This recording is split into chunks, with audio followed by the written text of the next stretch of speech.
بسم الله الرحمن الرحيم. قل بفضل الله وبرحمته فبذلك فليفرحوا هو خير مما يجمعون. وقال النبي صلى الله تعالى عليه وسلم إن الرحمة تنزل عند ختم القرآن أو كما قال عليه الصلاة والسلام. درود شريف منا ومحبت سرواه شوق سلام. اللهم صل على سيدنا ومولانا محمد وعلى آل سيدنا ومولانا محمد وبارك وسلم عليه. زه دلته کې زمانه لپاره ودرېدل یقینا د یو لوی امتحان نه کومه خبره نه ده. دلته کې زمونږ مشران تشریف فرما دي، خصوصا حضرت الشیخ والد مکرم دامت برکاتهم العالیه او د دې علاقې علماء کرام مشایخ زمونږ د سلسله سره تعلق لرونکي هغه اکابر بزرگان هم تشریف فرما دي. خدا دا چې د دې پروګرام کولو خاص مقاصد دي چې هغه ستاسو په علم کې هم راشي او د دې پروګرام هغه کومه نتیجه ده هغه زموږ مخې ته شي. د ټولو نه اولنۍ خبره خدا ده چې تاسو دا کوم ماشومان په دې ځای کې کینئ نو دا ډېر په محنت سره تیارېږي. دا دلته کې په مدرسه کې یو قالب نه وي چې دا ماشومان راشي او موږ یا قالب ته ور واچوو بیا یو کال بعد ترې راوباسو او د دې نه حافظان یا ناظره خوان بچي یا د جینکو په مدرسه کې عالماتې ناظره خوانې ماشومانې جوړې شوي، داسې نه. د دې یو ماشوم شاته محنتي، د اساتذه کرامو هم محنتي، د خپلو والدینو هم محنتي او د هغه خلکو هم محنتي کوم چې د دې ادارې سره نیک خواهشات جذبات او د خپلو اموالو نه د دې ادارې سره تعلق ساتي او په دې اداره کې هغه صرف کوي. نو دا د ډېرو محنتونو نه بعد دا بزغلی تیارېږي، د ډېر کوششونو نه بعد دا بزغلی تیارېږي. نن خو موږ د دین په کور کې میلاویږي نو آسان دی. حقیقت دا دی چې په دې باندې ډېرې زیاتې سختې شوي دي او د صحابه کرامو د دور نه واخله د رسول الله صلی الله علیه وسلم قربانۍ او رسول الله صلی الله علیه وسلم مدرس دی، معلم دی او د هغه شاګردان صحابه کرام رضوان الله تعالی علیهم اجمعین هغوی چې څومره محنتونه کړي دي، څومره قربانۍ. دلته کې د آخري حدیث تذکره وشوله د بخاري د دې آخري حدیث د حضرت ابو هریره رضی الله تعالی عنه. دا د حضور نبی کریم صلی الله علیه وسلم خاص شاګرد دی او په هغه صحابه کرامو کې دی چې د کومو صحابه کرامو نه ډېر روایات منقول دي. دا ګوره خاص صحابي دی، خاص شاګرد دی د رسول الله صلی الله علیه وسلم. خو دومره سخت برداشت کړې ده، دومره تکلیف برداشت کړی دی، اندازه ولګوئ د ده د طالبۍ ژوند که تاسو وګورئ تاسو به حیران شئ چې کله رسول الله صلی الله علیه وسلم اوله مدرسه قائمه کړه، صفه اوچت ځای ته ویلی کېږي. رسول الله صلی الله علیه وسلم دغه چبودرا په اوچت مقام باندې قائمه کړه، یو ډبګۍ جوړه کړه او په دغې باندې صحابه کرامو د رسول الله صلی الله علیه وسلم نه تعلیم حاصله او د حدیثو د قرآن. دا صحابه کرام دومره په کمزورۍ کې او دومره په فقیرۍ کې دومره په مسکینۍ کې دا علم حاصل کړی دی د رسول الله صلی الله علیه وسلم نه، انسان حیران شي.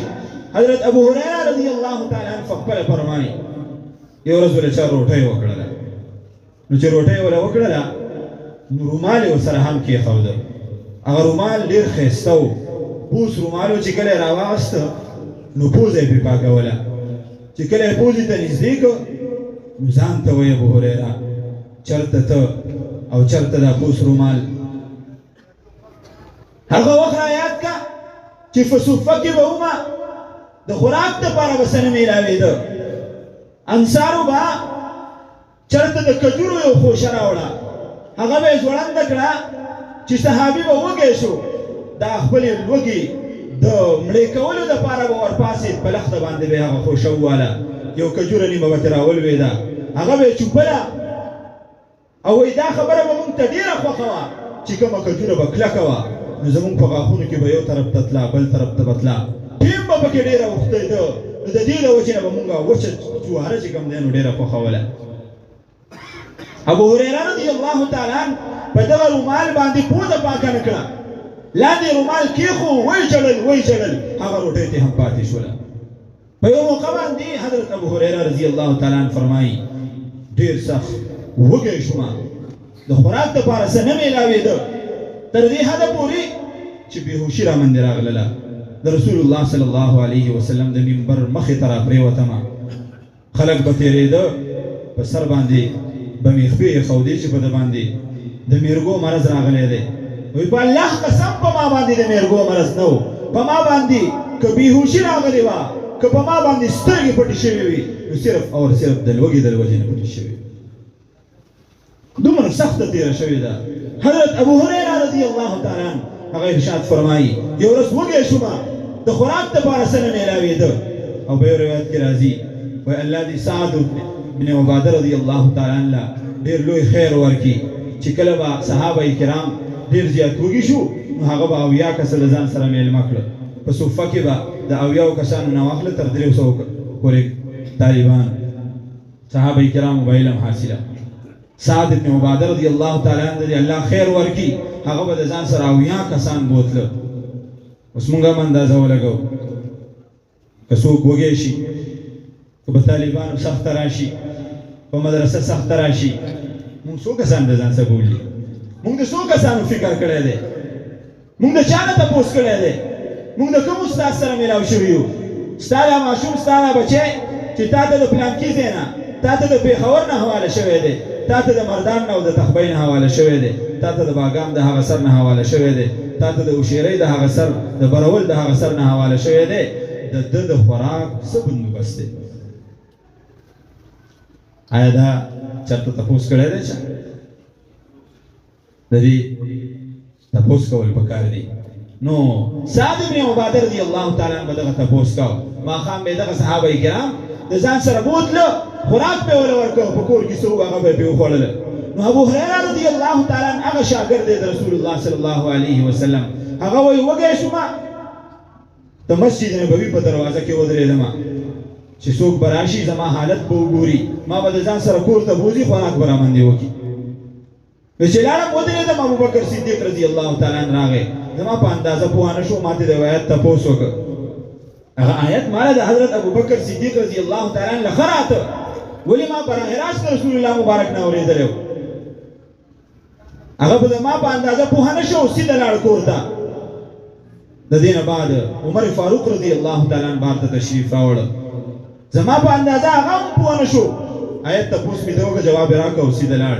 په دې کې رسول الله صلی الله علیه وسلم راغی فورا زما په اندازه باندې پوه شو ما ته رسول الله صلی الله علیه وسلم فرمایي الحق بنا ما سره شه راځه ما پسې زه روان شوم په رسول الله مبارک پسې چې د رسول الله مبارک کور ته لاړم نو د رسول الله مبارک کور ځان نه خالي دی د حضرت عایشه صدیقه رضی الله تعالی عنها نه تپوس کوي کور کې څه شته دی که نشته دی عایشه مور بیبي مې ورته فرمایي د الله رسوله کور کې خو څوک نشته دی څه نشته دی البته د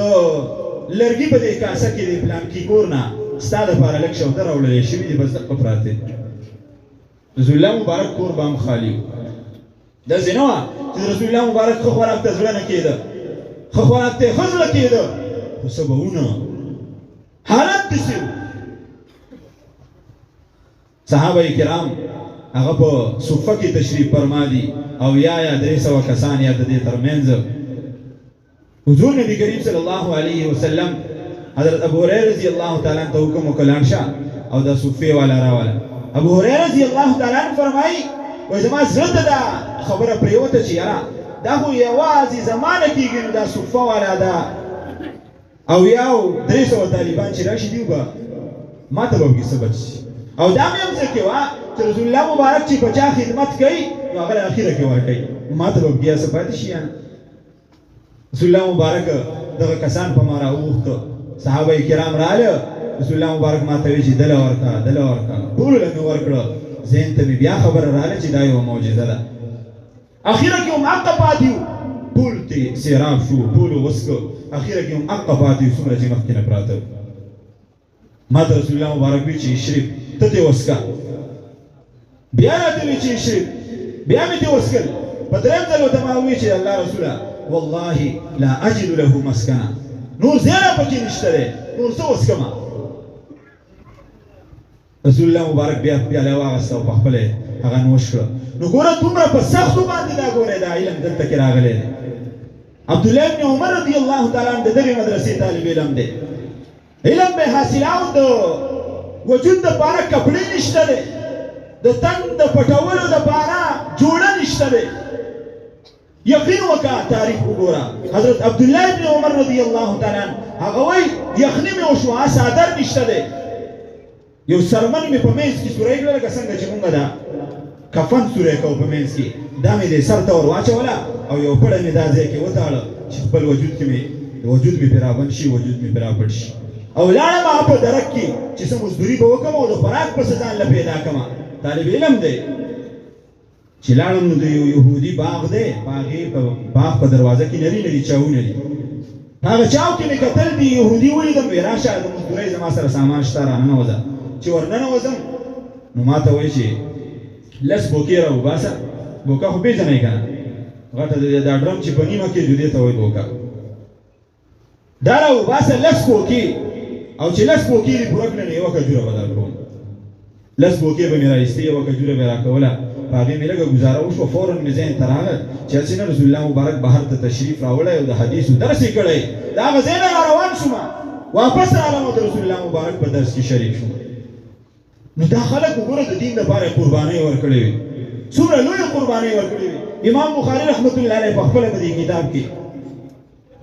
باب العلم کې باب تړلی دی رحل جابر بن عبد الله مسيرة شهر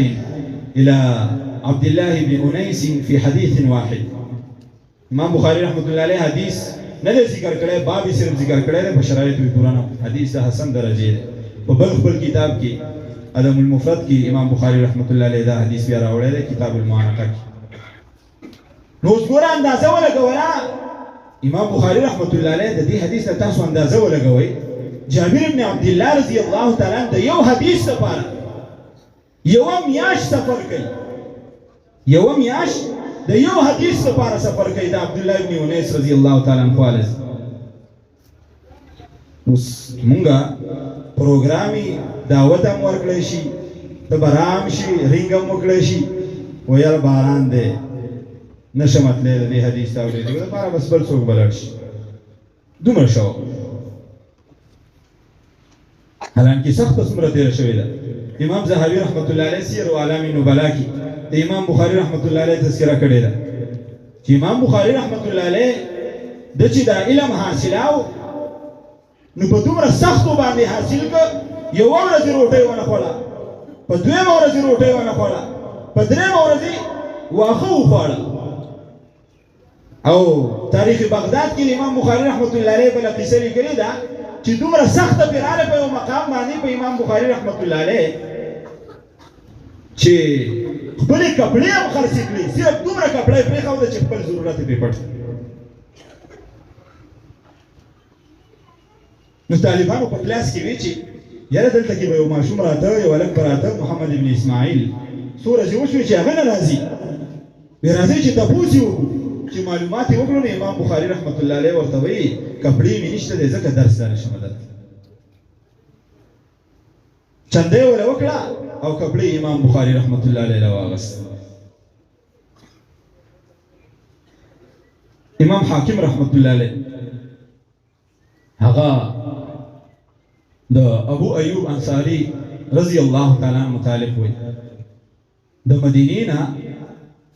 شام ته 3 میاشتې مسلسل د یو حدیث لپاره سفر و هلته کې ورسره مسلمه بن مخلد میلاو شو وی څه دپاره راغلی یو حدیث اورېدلو دپاره راغلی ما چې سند مې عالي شي هغه ورته ویې کښېنه خوراک مراک به وکړي استاد څه به له میلاو کړمه بنا خوراک مراک نه کوم حدیث اورم او سیده ځم چې اسینا په دې دیو میاشتو سفر کې می شرط کې د علم په ضمن کې د خوراک خواهش راشي چې دا خالص دا سفر مې د څه لپاره وګرځي دا د علم د طلب لپاره وګرځي. خطیب بغدادي رحمت الله علیه په خپل کتاب کې دا واقعه نقل کړې ده الرحله فی طلب العلم. نو دا مشران وګوره د علم دپاره دومره سختې برداشت کړې وي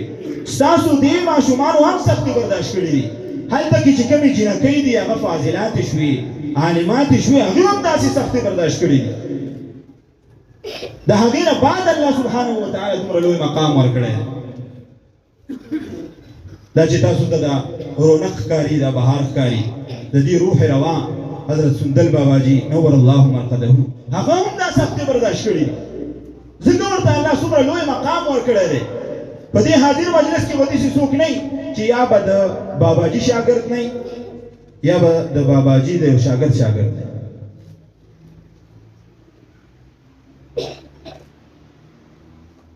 څومره خرافات د دې علاقې نه حضرت باباجي رحمت الله علیه هغه لرې کړي څومره سختې برداشت کړي دي دا کله او دا کوڅې دا دیوالونه دا روډونه دا هغه خلک پیژني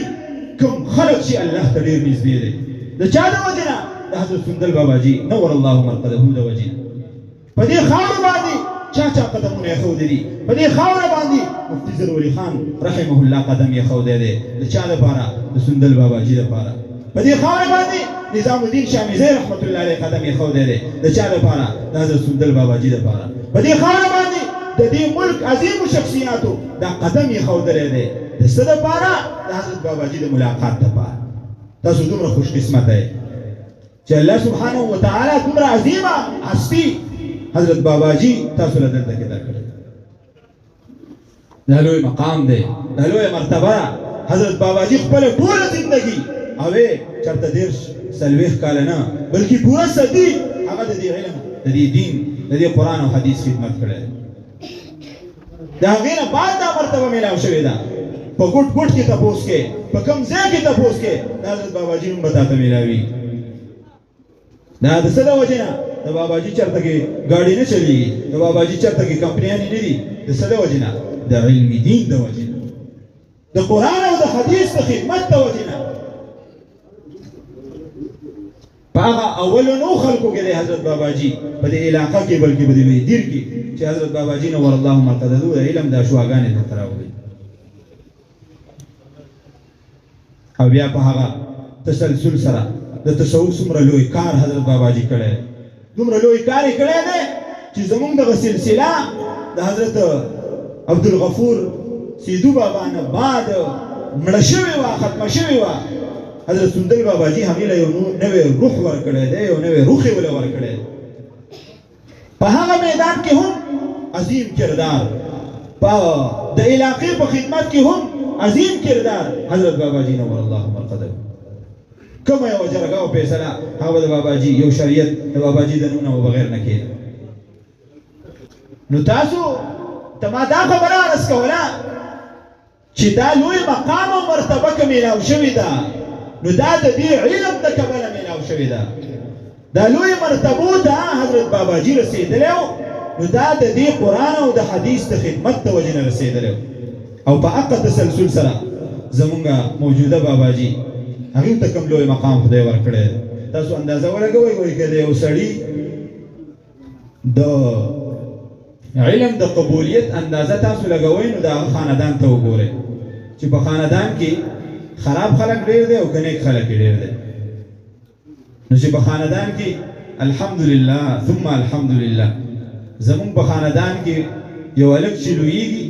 نو یا به د قرآن په پاڼو کې لویږي یا به د کتابونو د درس نظامي په پاڼو کې لویږي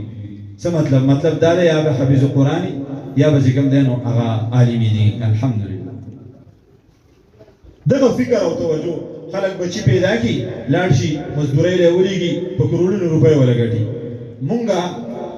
بینک بیلنس زمونږه جایداد هغه قرآن هغه علم دی تاسو ته څه دا وایم خپل بچي هغه قرآن ته کښېنوئ خپل بچي هغه رسول الله صلی الله علیه وسلم وینا ته کښېنوئ په دنیا کې به هم کامیابي او په آخرت کې به هم کامیابي. دا اسرار مولانا صاحب دعوت راکړه ماته ویل مدرسې لږ منشور بیان. زمونږ د دې ادارې دوه قسمه شعبې دي، یوه شعبه د سکول ده او یو د مدرسې. د مدرسې دا شعبه خو د مخکې نه را روانه وه او د سکول دا شعبه پکې مونږ وروسته د دې لپاره کولاو کړه چې هغه کومه خلا راغلې ده د عصري تعلیم او د دینی تعلیم په منځ کې چې هغه پوره شي، هغه ختم شي. دا نظام تعلیم چې کوم دی نو مفتی شفیع رحمت اللہ علیہ وہی فرمائے کہ ہمیں ایک نئے نظام تعلیم کی ضرورت ہے. نہ ہمیں دیوبند کی ضرورت ہے، نہ ہمیں مسلم یونیورسٹی آف علی گڑھ کی ضرورت ہے، اور نہ ہمیں دارالعلوم ندوۃ العلماء کی ضرورت ہے. نو بظاهر باندې دا خبره چې یاره مونږ ته د دیوبند ضرورت نشته دی، دا خو ډېره درنه وه. هغې وجه دا وه چې مفتی شفیع رحمت الله علیه خو د دارالعلوم دیوبند هغه مفتی اعظم او د هند چېرې د دارالعلوم دیوبند یو تیار کرده شخصیت هغه دې دا خبره وکړي چې مونږ ته د دارالعلوم دیوبند ضرورت نشته دی، د هغې د نظام ضرورت نشته دی.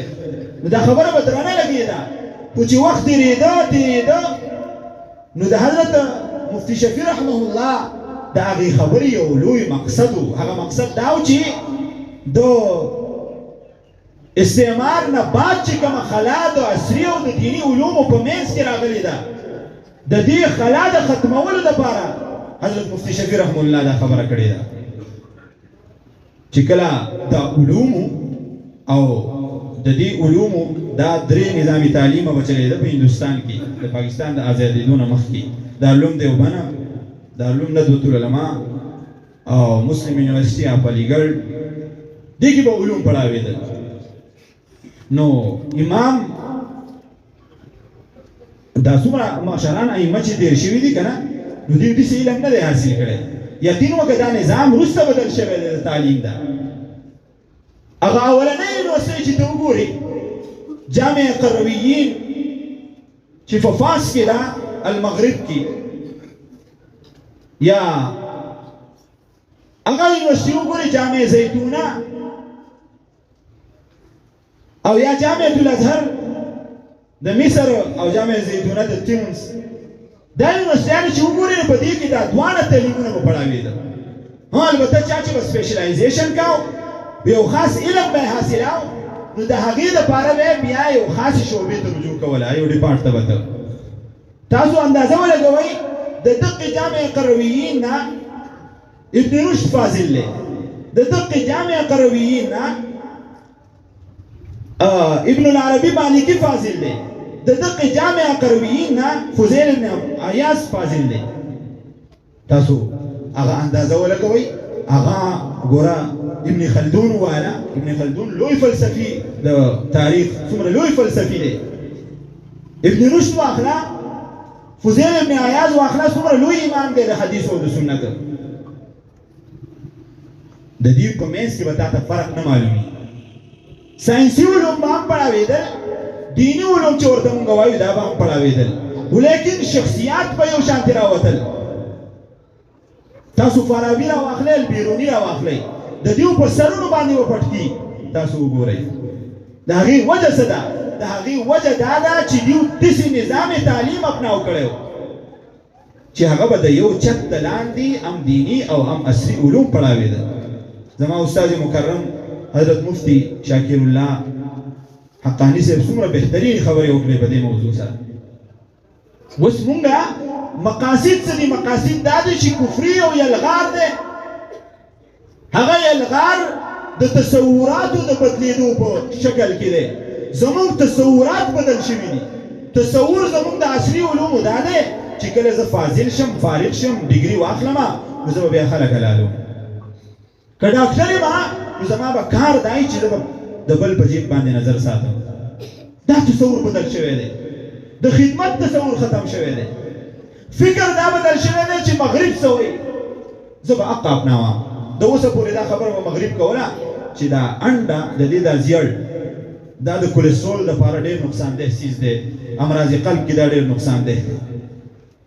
خو اوس وایي نه، دا د دې لپاره ښه دی. د اوسه پورې موږ هغه منله چې دا خو د دې لپاره نه دی ښه اوس چې مغرب وایي ښه دی زموږ وایو ښه دی فکري ارمان دومره دی چې زموږ په فکر باندې هغې مسلط دي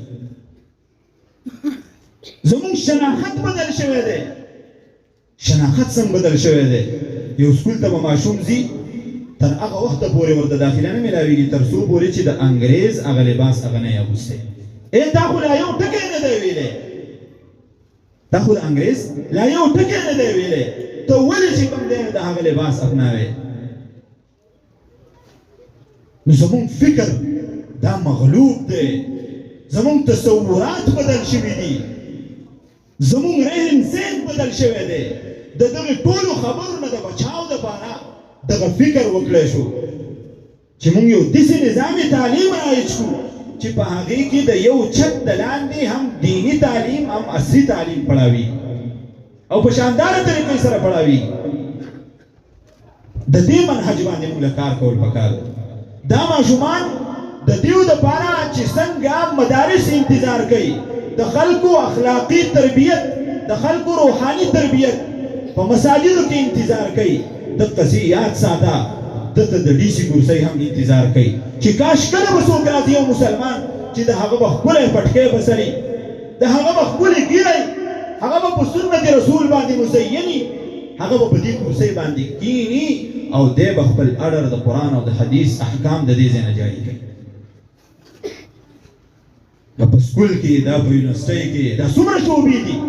جومات او مدرسه خو دا خو یو ورکوټې غوندې کې شعبه ده د دنیا څومره شعبې دي په دې ټولو کې دې ماشومانو ته انتظار کېږي کاش چې په دې مقصد باندې موږ پوه شو د خپل ژوند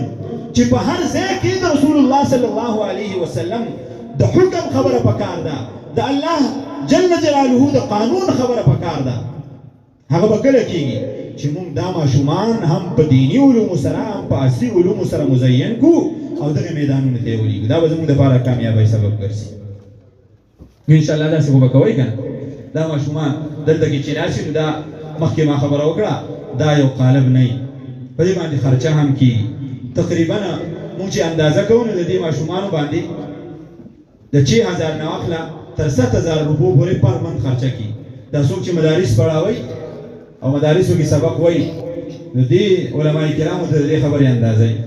تاسو ته هم اندازه پکار ده ځکه په کور کې به تاسو باندې دا خرچې راځي د ماشومان نو په یو ماشوم باندې زموږ په دې اداره کې د 6000 نه واخله تر 7000 روپو پورې خرچه کېږي موږ چې د میاشتې حساب کوو نو په موږ باندې 2 لکه 2.5 لکه روپۍ د میاشتې قرض اوښتی خلک که چېرته دا وایي چې یاره دیو به بس په دې روپو کې لبیږي او دا غرب غروب به جوړي نو دا کیسه نه ده ګوره